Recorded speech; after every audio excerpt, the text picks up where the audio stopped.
जय हिंद दोस्तों, स्वागत है आप सभी लोगों का एक बार फिर से तैयारी कर लो चैनल में। दोस्तों हम यहाँ पे यूजीसी नेट जेआरएफ की तैयारी करते हैं और 30 दिनों में यहाँ पे हमारा जो प्लेलिस्ट चल रही है 30 दिनों में यूजीसी नेट जेआरएफ की तैयारी, उससे संबंधित हम यहाँ पे वीडियो ला रहे हैं। दोस्तों अगर आप पिछली वीडियोस नहीं देखिए तो आप सबसे पहले चैनल के प्लेलिस्ट में जाएं, वहाँ पे 30 दिनों में यूजीसी नेट जेआरएफ की तैयारी लिखी है, आप उस प्लेलिस्ट को देख सकते हैं। इसके अलावा अगर आप यूजीसी नेट टीजीटी पीजीटी की तैयारी करते हैं या फिर किसी भी स्टेट लेवल की तैयारी करते हैं जिसमें हिंदी से संबंधित क्वेश्चन पूछे जाते हैं, तो ये चैनल आपके लिए बहुत ही लाभकारी है। आप प्लेलिस्ट में जाएं और अपने अकॉर्डिंग वहाँ पे वीडियोस देखें। तो आज का हमारा टॉपिक है नाटक, हिंदी रंगमंच, जिसका आज हम इस वीडियो में सामान्य परिचय देखेंगे। तो हिंदी रंगमंच संस्कृत लोक एवं पारसी रंगमंच की पृष्ठभूमि का आधार लेकर विकसित हुआ है। ठीक है। भरत मुनि ने नाट्य शास्त्र में नाट्य शब्द का प्रयोग केवल नाटक के रूप में ना करके व्यापक अर्थ में किया है, जिसके अंतर्गत रंगमंच, अभिनय, नृत्य, संगीत, रस, वेशभूषा, रंगशिल्प, दर्शक आदि सभी पक्ष आ जाते हैं। हिंदी रंगमंच का प्रारंभ 1883 ईस्वी में नेपाल के भटगांव में अभिनीत विद्या विलाप नाटक से माना जाता है। हिंदी रंगमंच का देखिए यहाँ पे बहुत अच्छा क्वेश्चन यहाँ पे बन सकता है कि हिंदी रंगमंच का प्रारंभ कब से माना जाता है।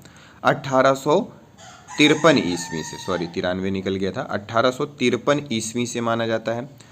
और कहाँ से माना जाता है? नेपाल के भटगांव में अभिनीत विद्या विलाप नाटक से माना जाता है। हिंदी रंगमंच का नवोत्थान 1871 ईस्वी में स्थापित अल्फ्रेड नाटक मंडली से हुआ। हिंदी रंगमंच का जो नया उत्थान हुआ था 1871 ईस्वी में स्थापित अल्फ्रेड नाटक मंडली से हुआ, जिसने भारतेंदु राधा कृष्णदास के नाटकों का मंचन प्रस्तुत किया था। राधेश्याम कथावाचक अल्फ्रेड नाटक मंडली के प्रमुख नाटककार थे। बॉम्बे और कलकत्ता की रंग मंडलियों जैसे मॉडर्न थिएटर के एकीकरण से हिंदी रंगमंच का अभूतपूर्व विकास हुआ। हिंदी के अव्यावसायिक रंगमंच का सूत्रपात 1868 ईस्वी में बनारस थिएटर के साथ हुआ था। किसके साथ हुआ था? बनारस थिएटर के साथ। 1884 ईस्वी में बनारस में नेशनल थिएटर की स्थापना हुई। भारतेंदु के अंधेर नगरी का प्रथम मंचन नेशनल थिएटर ने ही किया था। हिंदी रंगमंच के विकास में भारतेंदु नाटक मंडली 1906 ईस्वी की महत्वपूर्ण भूमिका मानी जाती है। इस मंडली ने लगभग 1.5 दर्जन नाटकों का मंचन किया, जिनमें सत्य हरिश्चंद्र, सुभद्रा हरण, चंद्रगुप्त, स्कंदगुप्त एवं ध्रुव स्वामिनी प्रमुख हैं। हिंदी रंगमंच के विकास में बलिया नाट्य समाज 1884 ईस्वी की भूमिका भी अत्यंत महत्वपूर्ण है। 1884 ईस्वी में यहीं पर भारतेंदु ने नाटक पर एक लंबा व्याख्यान दिया था। उसी समय सत्य हरिश्चंद्र तथा नील देवी नाटकों का मंचन किया गया था। हिंदी रंगमंच के विकास में इलाहाबाद के प्रमुख नाट्य मंच जैसे आर्य नाट्य सभा, श्री राम नाटक मंडली तथा हिंदी नाट्य समिति तथा कानपुर के प्रमुख नाट्य मंच जैसे भारत नाट्य समिति, भारतीय कला मंदिर का महत्वपूर्ण योगदान रहा है। बिहार में पटना नाटक मंडली 1876 ईस्वी तथा अमेच्योर ड्रामेटिक्स एसोसिएशन उल्लेखनीय नाटक मंच हैं। हिंदी रंगमंच के विकास में इप्टा मतलब इंडियन पीपुल्स थिएटर एसोसिएशन का नाम महत्वपूर्ण है। इसकी स्थापना 15 मई 1943 को बॉम्बे में आज़ादी की लड़ाई और विश्वव्यापी फांसीवाद विरोधी आंदोलन के गर्भ से हुई थी।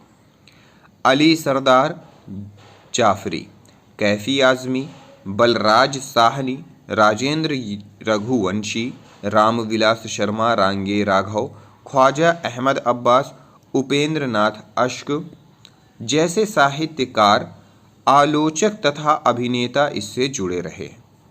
1944 में पृथ्वीराज कपूर ने पृथ्वी थिएटर की नींव रखी। इसकी स्थापना कर उन्होंने हिंदी रंगमंच को एक राष्ट्रीय स्वरूप प्रदान किया।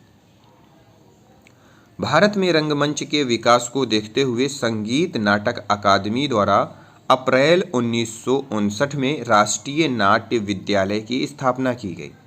इसके प्रथम निदेशक इब्राहिम अलकाजी ने हिंदी नाट्य और रंगमंच को नगण्य व उपेक्षित स्थिति से ऊपर उठाकर बड़े फलक पर प्रतिष्ठित करने का उल्लेखनीय कार्य किया था।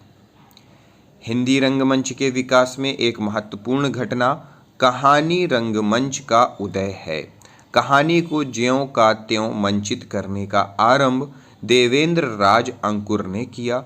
उन्होंने 1975 ईस्वी में राष्ट्रीय नाट्य विद्यालय के रंगमंडल हेतु निर्मल वर्मा की 3 कहानियों धूप का टुकड़ा, 1.5 इंच ऊपर और वीक एंड की मंचीय प्रस्तुति 3 एकांत शीर्षक से करवाई थी। नुक्कड़ नाटक। नुक्कड़ नाटक 1975 से 1984 के दशक में एक आंदोलन के रूप में उभर कर आया था। आम जनता तक और अधिक व्यापक पहुंच सुनिश्चित करने हेतु और एक आम बोलचाल की भाषा में जन समस्याओं को संबोधित करने की जरूरत नुक्कड़ नाटकों के प्रयोग को अपरिहार्य बना दिया। इसी से लोक नाटकों की तरह लोक नाटकों की तरह लचीलापन और परिवर्तनशीलता इसकी खासियत है। ब्रेख्त और ग्रोटोव्स्की के विचारों और पश्चिम के स्ट्रीट थिएटर ने भी हिंदी में नुक्कड़ नाटकों के मंचन को प्रेरणा प्रदान की। देशव्यापी परिस्थितियों के बदलने से आम जनता के शोषण में वृद्धि और जनसंघर्ष की जो अभिव्यक्ति साहित्य और कलाओं में उभर रही थी, उसको नाटकों के माध्यम से प्रस्तुत करने में नुक्कड़ नाटकों का कोई सानी न था। हिंदी के नुक्कड़ नाटक निश्चित तौर पर इप्टा की प्रगतिशील विचारधारा एवं वामपंथी राजनीति साहित्यिक विचारधारा से गहन रूप से संबंधित रहे हैं। नुक्कड़ नाटकों में समसामयिक, राजनीतिक, सामाजिक, सांस्कृतिक मुद्दों पर आधारित नाटकों को मंचन के लिए वरीयता दी जाती रही है। एक ओर प्रेमचंद एवं उनके लेखकों की कहानियां नुक्कड़ मंच का मुख्य केंद्र बन गई, दूसरी ओर कोई प्रतिबद्ध नाटककार भी नाट्य लेखन करते रहे। गुरुशरण सिंह, सफदर हाशमी, राधा कृष्ण सहाय, विभु कुमार, रमेश उपाध्याय, असगर वजाहत, स्वयं प्रकाश, राजेश कुमार आदि के अतिरिक्त कई नए नाटककार भी इस दिशा में सक्रिय हुए। 30-40 मिनट में जानी पहचानी घटनाओं एवं स्थितियों के कई तनावपूर्ण पहलुओं को उजागर करके नुक्कड़ नाटक दर्शकों को उकसाना और प्रेरित करना चाहता है।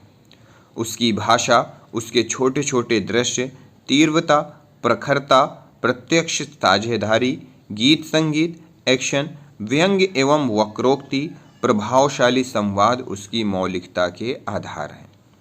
दिल्ली में नुक्कड़ नाटकों को लोकप्रिय बनाने में सफदर हाशमी की भूमिका अविस्मरणीय मानी जाती है। भारत के लगभग सभी प्रमुख शहरों की अपनी अपनी नुक्कड़ टोलियां हैं और आज भी ये जनता एवं नाटक के बीच एक महत्वपूर्ण कड़ी के रूप में सतत क्रियाशील हैं। हिंदी के प्रथम नाटक के संबंध में विद्वानों में मतभेद है, जैसा कि प्रथम कहानी, प्रथम उपन्यास इनके ऊपर है।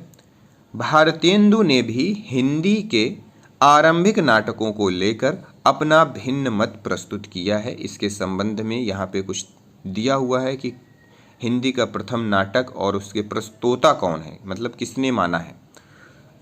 नाटक और नाटककार हैं गए सुकुमार रास दिलहन, इसके क्या है, नाटककार हैं। भाषा है अपभ्रंश और किसने माना है, डॉक्टर दशरथ ओझा ने। फिर है गोरक्ष विजय विद्यापति, इसके रचनाकार हैं।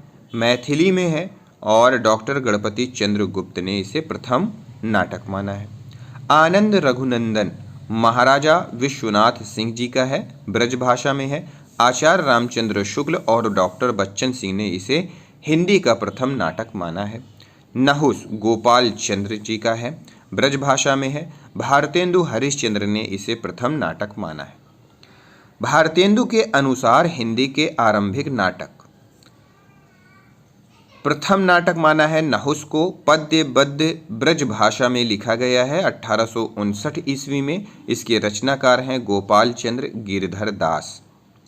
फिर है द्वितीय नाटक शकुंतला को माना है 1862 ईस्वी में, जिसके नाटककार हैं राजा लक्ष्मण सिंह।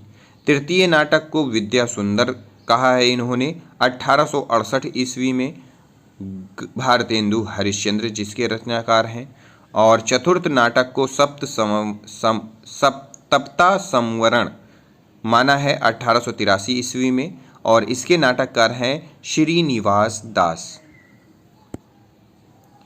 हिंदी भाषा के पूर्वाधुनिक प्रमुख नाटक व उनकी कृतियां हैं, यहाँ पे देख लेते हैं कि रामायण महानाटक जिसके रचनाकार हैं प्राणचंद्र चौहान 1610 ईस्वी में। सभासार रघुराय नागर का है 1700 ईस्वी।